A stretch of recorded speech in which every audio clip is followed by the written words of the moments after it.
Audience input on the amendment. On the amendment.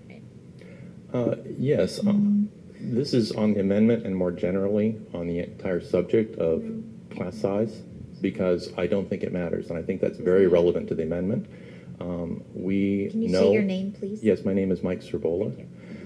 Recently, this last week, there's been a major shift in our attitude towards schools. We now are talking about making them safe havens.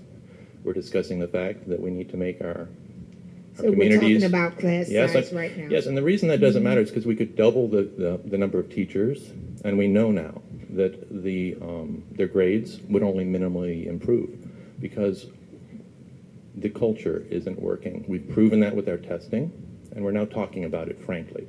We're talking about the fact that trauma in our schools and what they call now complex PTSD is exactly what we've talked about. Yes, and because of these issues that we are now talking about, frankly, we know that doubling the number of teachers isn't going to lead to the increases that one would hope. Otherwise, we would do it. Of course we would. If that was all we needed to do was add some teachers and our kids would start passing all of these tests, we know we would do that.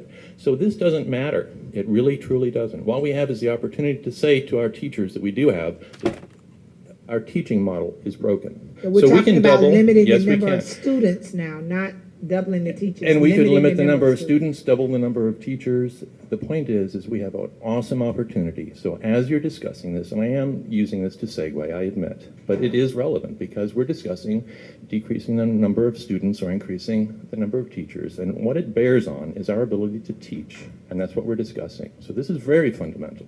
And this is very recent. I mean, we've been talking about the fact that there is a potential for us to not fix this, and we haven't known what to do, and now we do. We know that it is incompatible with our teaching method. Justice applied to kids in a school setting damages their ability to learn severely, and we can prove this now here in Broward because we are the leaders in moving away from that, and we can show it if the government will allow us to do this study to show that justice applied to kids in schools is detrimental to their learning because it is incompatible with our philosophy here in Broward of teaching, which is error is an opportunity to learn, not an opportunity to expose yourself to punishment or justice. We're the leaders in that.